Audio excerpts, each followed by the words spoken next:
Good morning, ladies and gentlemen. I'm meadsyreplays. Welcome back to the channel. In today's video, we're going to be taking a look at a tank where I think Wargaming should make it great again. It was once upon a time a very, very good tank, like a very good tank. When it was first released, everybody wanted it. I mean, if you look at old videos with people like Pantooth, he really wanted this tank, and he spent a lot of money trying to get this tank. Now, we tested it a number of times, and every test that we had with this tank, it was insane.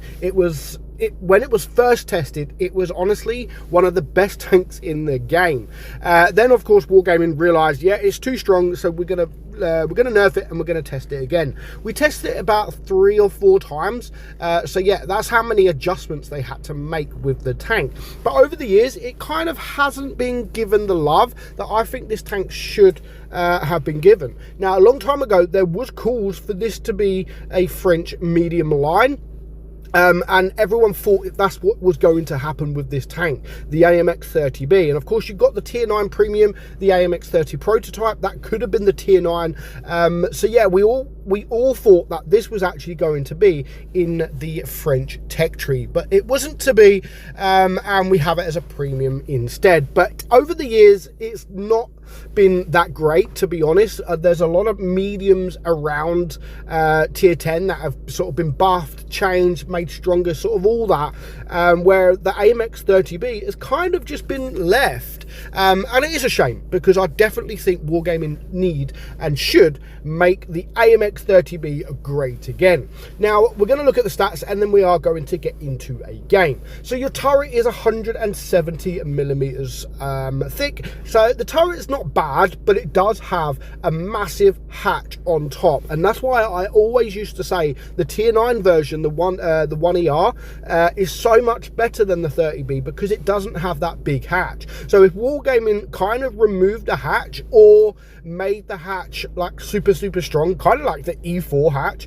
I think that is all this tank would need. I think that would actually be a perfect AMX-30B. Just make that hatch stronger. I'm not saying make it impenetrable, but make it a lot stronger than it is, and yeah, I think we would have an amazing tank on our hands again. Your hull armor is non-existent, 35 millimeters on that hull, so very weak hull. Your DPM 3230, so actually pretty decent DPM, I'm not gonna lie.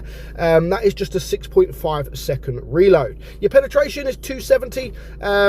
Your heat is 333, so not too bad, and your HE is 57. You do have a 350 alpha gun, 300 on your heat, and 400 on your HE. So if they're not going to buff that hatch on top, maybe give it a 400 pen, you know, maybe give it more, 380 or something. Make it worth playing, you know, because the damage that this does is not much different than all the other mediums, you know, the E50M, the T62, the T22, everything like that.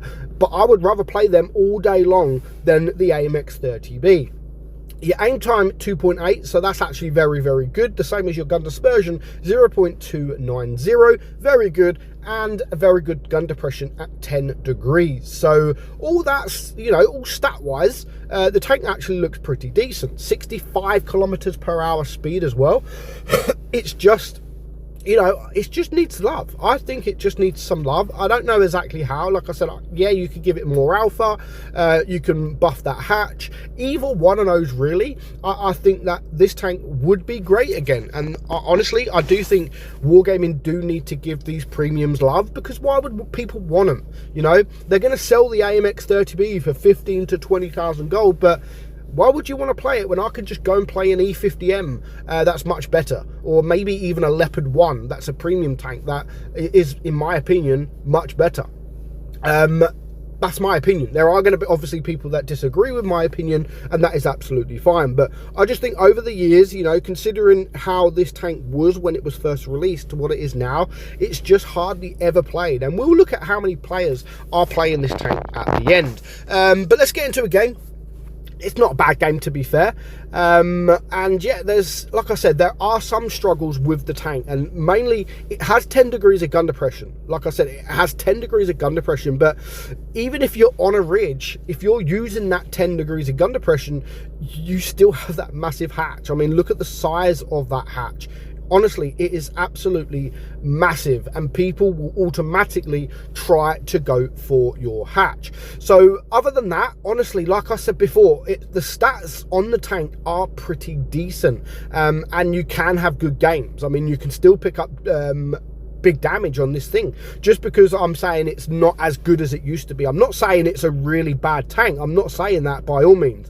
That shot there, I mean, oh my god, that was me. How stupid. But that happens, you know. That wasn't the tank. I can confirm that was more my fault than the tank. I'm still trying to get used to the press account because of all the new it's a brand new press account, and I had to set the controls again. Very, very annoying. Very annoying, because over the next sort of couple of weeks at least, I'm still getting used to trying to get the controls just right, and it's very, very hard to do. So there's many times that I try to fire and I miss the fire button, or there's many times where I don't want to fire and I accidentally fire the button.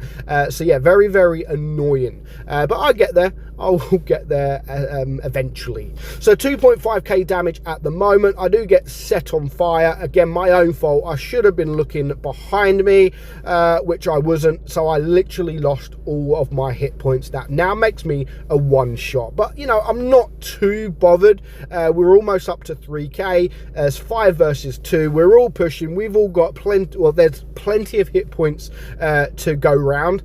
So it shouldn't be a problem. So I'm going to go try to push the VK. Now he is looking at me, so I kind of shit myself there, like, yeah, get back. Again, didn't mean to fire there. That was complete an accident. But I'm just going to wait for this VK to, well, it's only him now. I'm just going to wait for him to fire or turn his attention. And he does that just round the corner here, so we can get the shot on, and we might be able to get one more shot on this guy before he gets taken out. Now he has killed out CS63, so that does give me time just to push forward to get round him and potentially one more shot into him for just around 4k damage. So you can still do the 4ks, the 5ks, and maybe even the 6ks, and you know, the pros can still do the 7 and 8ks. But I just think with all the other medium tanks that are around this around in tier 10, this would probably, along with the 121B, would be my least favorite option. There is others, of course, in the tech tree, you know, the CS63 and etc. But yeah, I just think it needs some love. And like I said, with the hatch on top, make it strong, and at least you can use that gun depression to its advantage. Let's have a look at how many players are actually playing this tank right now.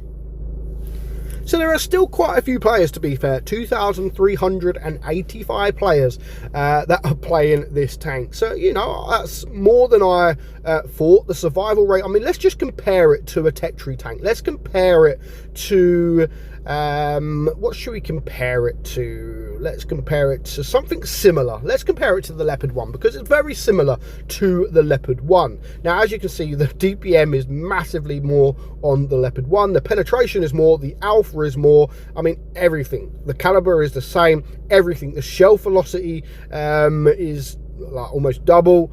The aim time is, of course, is better on the AMX, but the dispersion is better. The gun depression is worse on the Leopard, so better gun depression, and of course better speed on the AMX. But those are not really the stats. These are the stats I want. So as you can see, other than the average spot rate, the Leopard 1 beats it all day long. Double the amount of players playing. The survival rate, I mean, only 29%. The Leopard 1 is a very difficult tank to play, and the fact that there is a lot more players playing it as well. Normally the more players playing it, the less these stats are. So considering there is double the amount of players, and most of these are still all green on the Leopard 1, so your average kills, kill to death, anything like that, the survival rate, the average damage is a lot more on the Leopard 1 as well. So there's room to be improved. There's room for improvement on the AMX 30B, and like I said, maybe more alpha, buff the hatch. I don't know, but it definitely needs some love. Let me know what you would change on the AMX30B. Let me know in the comments below. But for now, hope you enjoyed today's video, guys. I'm meadsy69, and I'll catch you all soon. Bye bye.